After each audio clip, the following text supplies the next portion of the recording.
Hello, this is the Offshore Organ Builder, and this is a video about tying and wearing three separate items of neckwear: the day cravat, the ascot, and the ruche tie.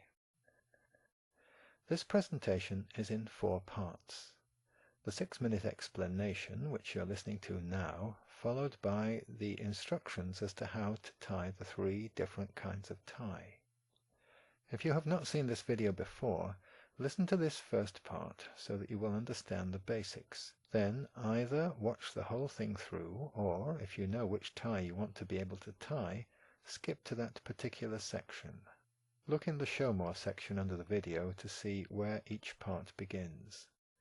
If this video is new to you, you really ought to stick with the explanation, as the whole question is a minefield of fashion, selection, and tying techniques. These days, there is complete confusion about the names of these 3 quite different ties. This, for example, is an ascot. The ascot is formal day wear, as opposed to formal evening wear. Formal evening wear is the kind of thing you might have seen Bela Lugosi wearing in his role as Count Dracula. The Count never appeared during the day, of course, but if he had, he might have worn formal day wear, and his necktie might have been an ascot. Formal day wear is worn only on special occasions these days, such as some weddings and maybe in theatrical performances, as say part of a Victorian costume. So the ascot is formal wear, and is worn over a buttoned-up shirt collar, often secured with an ornate tie pin. The ruche tie, on the other hand, is very much like an ordinary necktie, such as might be worn today, but a necktie with a very wide blade, which means that when you tie it, the front of the knot forms folds, which is where it gets its name. Ruche meaning folded. Like the ascot and the modern-day necktie, it is worn over a buttoned-up shirt collar. Oscar Wilde was a devotee of the ruche tie, and it is quite often worn today at weddings, though usually the ones seen are false, that is, pre-tied. They clip on and go back to the hire shop once the wedding is over. These days, the ruche tie is never seen in everyday use, but I suppose you would have to call it semi-formal wear. Now, in this video, I'm going to start with the day cravat. The day cravat has never really gone out of everyday use, probably because it is leisure wear. Like all forms of necktie, it is derived from a scarf, and like a scarf it is worn next to the skin, and because it is leisure wear and meant to be comfortable, it is most usually worn underneath an unbuttoned shirt collar. It was a favourite with the fighter pilots of World War II who wanted something stylish and not restricting, and these days you can wear a day cravat with or without a jacket, with or without a sweater, and on any occasion which requires a smart casual dress code. A drinks party, a barbecue, driving your open-topped sports car, staying at a smart hotel, at a country club, on the beach or on the golf course, in fact, anywhere where you would expect to wear a clean shirt with an open collar and therefore don't want to be wearing a conventional tie. One of the very few fashion limitations on the day cravat is that when worn with a shirt, it is worn with 1 button, not 2, undone. Actually, even the rule about the 1 button can be relaxed, allowing you to wear your day cravat under a V-neck shirt or sweater, or if your shirt has collar buttons which are very close together. Finally, a word about choice of materials. There are many suppliers of day cravats using all kinds of materials in every kind of colour and pattern, some cheaper than others. The material used does matter. Silk is a common choice, and when the silk is of good quality there is nothing better, but high-quality silk comes at a price, and some suppliers use lesser quality silk to keep costs down. Day cravats made from cheaper silk tend to fray easily. They look good when new, but soon become worn. I have found cotton to be a good substitute for those who don't want to start with a high-end and therefore high-price product. Remember also that in the case of the day cravat, you will wear this next to the skin, so it will need occasional cleaning. Silk day cravats must be dry cleaned. Cotton ones can be hand washed at home. And if you're tying an ascot, although high quality silk is probably the best looking option, cotton looks very well indeed and has the considerable advantage that it is least likely to show marks from the tie pin, which is always needed. The ruche tie has to be made from some material which is smooth enough to form folds, so that limits you to either silk or its artificial equivalents. In order to make this video, I asked the Pocketwatch Waistcoat company to send me a selection of their day cravats. They can also be tied as ascots, as you'll see. All but one of my choices is cotton, and if you want to follow up on this particular supplier, you'll find a link to them in the Show More section under the video. YouTube videos show 3 ways of tying a day cravat, but only one of them results in a day cravat which will stay in place and not slip down during the day. So this is the one I'm going to show you now. The day cravats from the Pocketwatch Waistcoat company have a narrow band, which is the part that lies around your neck, and they spread out into 2 wider identical blades or ends. Open up your shirt by undoing 3 buttons. Put the day cravat around your neck. Hold your right hand across the widest part of the blade on that side. The narrower band, as you can see, spreads out to form a sort of shoulder, and this is the part which you hold with your right hand. Hold this up against the bottom of your neck. With the left hand, slide the band around your neck so that it now lies smoothly. This gives you the starting point for the tying. And I think it helps at this stage to fold the material in half. Pass left over right. Pinch the 2 parts together with your left hand, and be sure to keep your left hand in place as you throw the part in your right hand under and over. Leave a small gap, by the way, between the material and your neck, and do not move your left hand. Now, make sure that you have 3 fingers under the material as it lies on top of them before you pass the material up and through the gap between the cravat and your neck. Now, pass the blade down through the large gap which your fingers have created. The fingers of the left hand now pull on the material at this stage, but nothing like as firmly as you would if you were actually tying a tie. And if necessary, you can straighten out the knot at this point. You want a large knot, which is just firm enough not to slip back. Hold the lower blade, that is to say, the blade of the cravat which is nearest your chest, and slide the knot up to your neck, but still leave a small gap. At this point we ignore the upper blade. It takes no further part in the cravat tying. Instead, concentrate on the lower blade and spread out the material. When you've done that, find the bottom of the lower blade, the actual point at the bottom, and turn it inwards towards your chest. Pass it up through the gap between your neck and the cravat and spread it out fully. Now, notice here, pull only as much through as you will need to show on the front of the finished cravat. This is surprisingly little. You only need to pull as much as is needed to lie under the open neck of your shirt with one button undone. And you'll get used to how much to pull through very quickly after a couple of tyings, but it's nothing like as much as you might think. Now, having spread everything and got everything as smooth and flat as possible, you can give your knot its final tightening.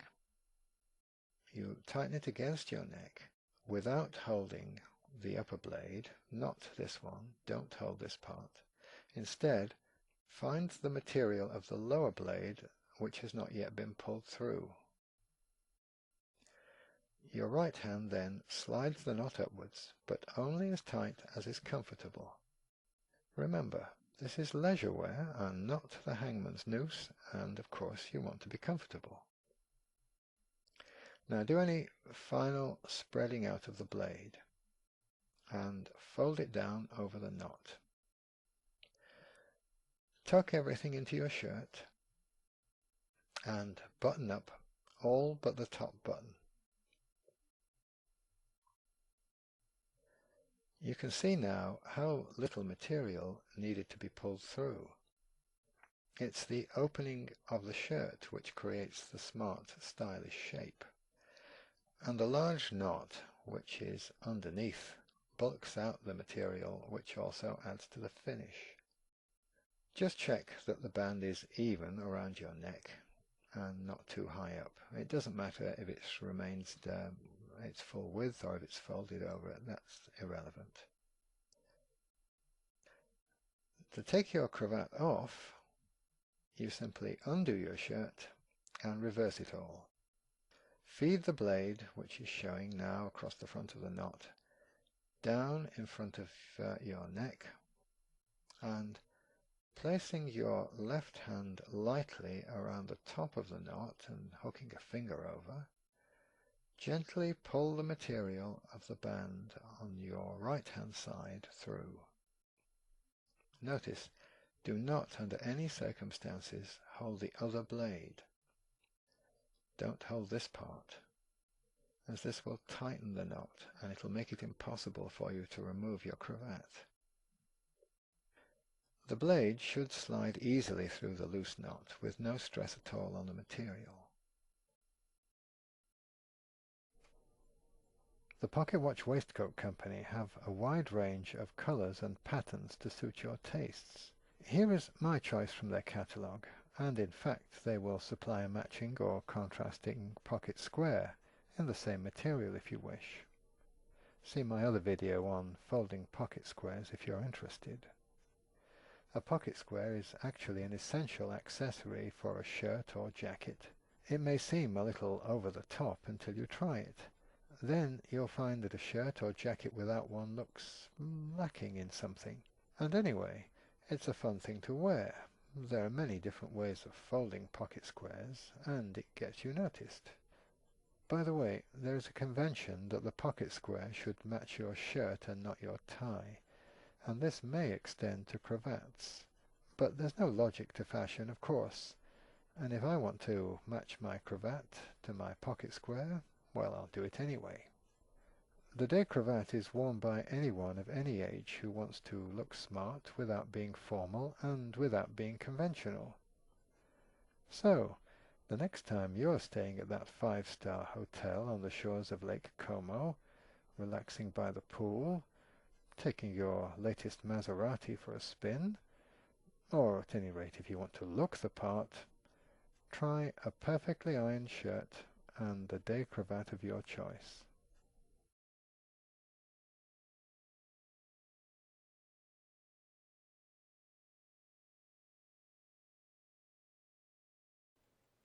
The cotton day cravats from the Pocketwatch Waistcoat Company can also be tied as ascots, and although you never see these now as everyday wear, they're certainly something different to wear for a wedding or a party, and they'll get you noticed. This is a must, by the way, for anyone who likes to wear a waistcoat. An ascot always needs to be pinned in place, either with a stick pin, as you see here, or with a tie tack. Personally, I don't care for the tie tack, with its two parts. The one fitted into a buttonhole in your shirt, and the other, a sort of ornamental drawing pin, pushed through the ascot and into the little stud on the end of the chain. They're altogether too fiddly. I prefer the pearl-ended stick pin. These are easy to obtain from florists. Just make sure you get the larger kind, and bend it in the middle slightly before you start. The day cravat with its two broad blades should be folded in half. You can see how, for each blade, the narrow neckband widens into a shoulder before the widest part. The overall length must be reduced to fit your collar size as follows. Find the center of the narrow band and fold it over on itself. Put in a safety pin.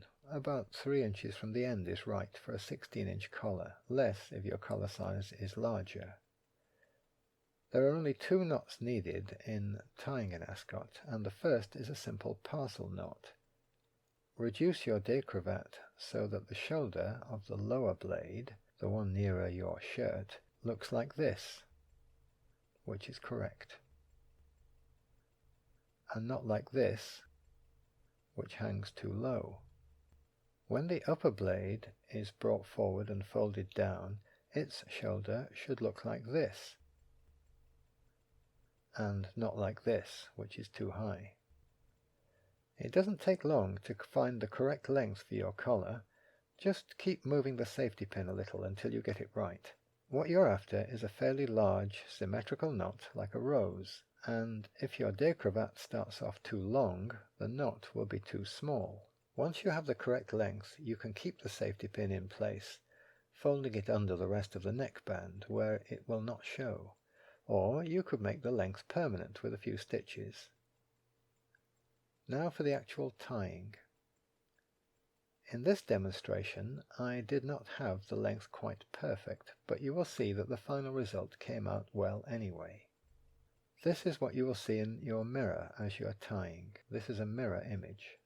Put the ascot around your neck with the points of the shoulders outwards. The left blade can be very slightly longer than the right. Cross left over right. Hold everything in your left hand as the right hand pushes its blade up through the gap.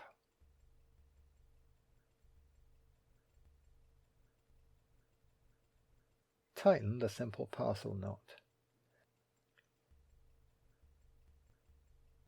The lower blade hanging down is actually a little too long in this tying, but I still managed to get an acceptable rose knot at the end. Place a finger behind the lower blade as shown and lift it into a horizontal position. Make sure its fold is kept as smooth as possible at all times.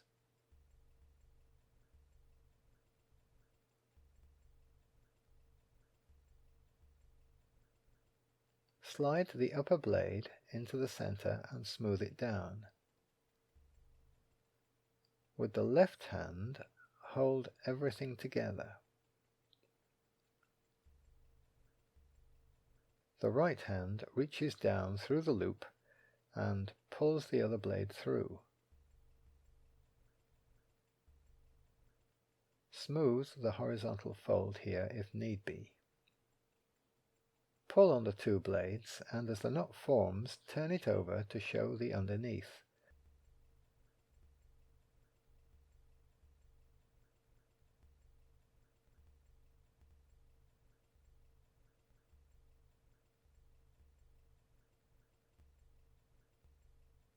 You should end up with a symmetrical rose knot just in front of your collar.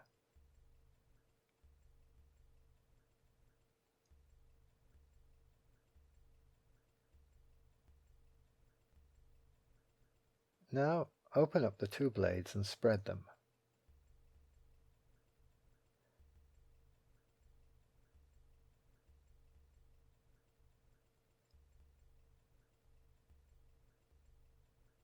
Fold one over the other. It doesn't matter which, but this area of your shirt must be covered, which is where the tie tack or stick pin is used, placing it just under the knot to keep the 2 blades in place.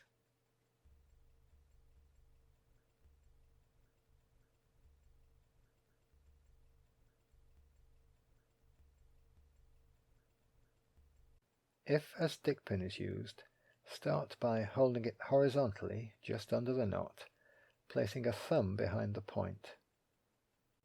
Twist the head of the stick pin backwards and forwards and it will soon make its way through the fabric. Here I have lifted the upper blade aside so that you can see the point on the edge of the upper blade passing into the lower one. Once it is fully through, turn the pin vertically and pass it back through the lower blade to the front surface and once again through and behind. This way it stays in place without the need to damage your dress shirt.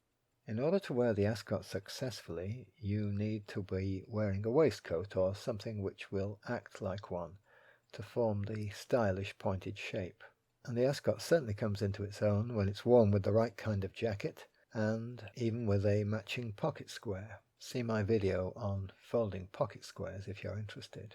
The Pocketwatch Waistcoat Company, as you can see here, supplies matching pocket squares and ascots if you wish. And though some people would object to matching the ascot with the pocket square on grounds of fashion, I think these days the ascot would only be worn at a party or at a wedding perhaps.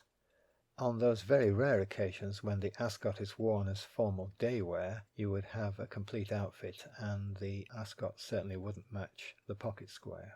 Worn to attend a party as a bit of fun or to attend a wedding, I see nothing wrong in matching the ascot and its pocket square, and it's a pity the ascot isn't more widely used these days. It certainly deserves better recognition.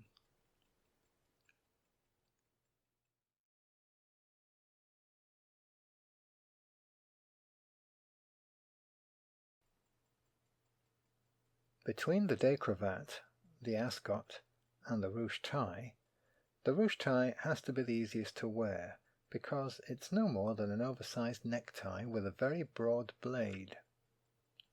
I didn't have a ruche tie to demonstrate this for you, so I cut out its shape in a piece of polyester satin, which works fine, even though it is a bit frayed around the edges. You tie the ruche tie exactly like any other necktie, using the so-called four-in-hand knot. As usual, I'm showing you a mirror image. This is what you will see in your mirror as you tie your own ruche tie.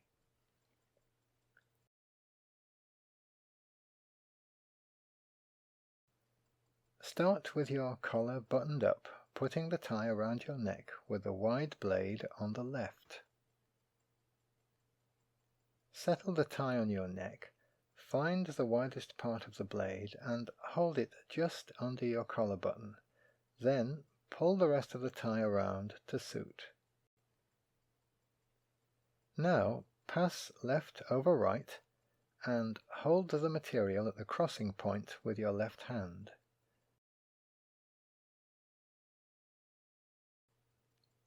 The right hand now takes the wide blade and throws it under and over. Straighten everything out at this stage, but make sure that you have 3 fingers of your left hand under the material as it lies over them. Hold the blade in place with your little finger if you like. With your right hand, take the material and push it up between your collar and the tie, pulling it through and straightening it out.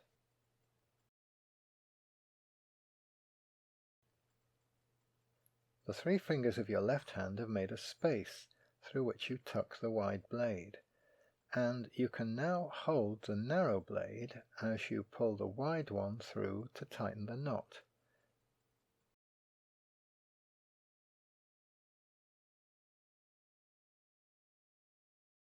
But make sure that you smooth out the front of the knot, as I have done here. As you tug on the wide blade, you will see the folds starting to form. Slide the knot up to your neck, get it roughly in position, and put your collar down. If, as here, there is a gap at the top showing your collar, hold the narrow blade and push the knot up a little higher. If need be, pull down the lower edge of the knot and spread out the blade before tucking it into your waistcoat or jacket. All you need now is to make any final adjustments to the blade and to arrange the folds in the knot in whatever way you want. And that's all there is to it. It's really quite simple to tie. And with a matching pocket square, it does look smart. Now, I know that you're not supposed to match your pocket square to your tie, but just like the ascot, if you are wearing this to a fun event, probably a wedding or a party, I think it's fair enough to do the logical thing and match the two. That's for you to decide. This is the offshore organ builder. I hope you found this useful. Have fun and goodbye.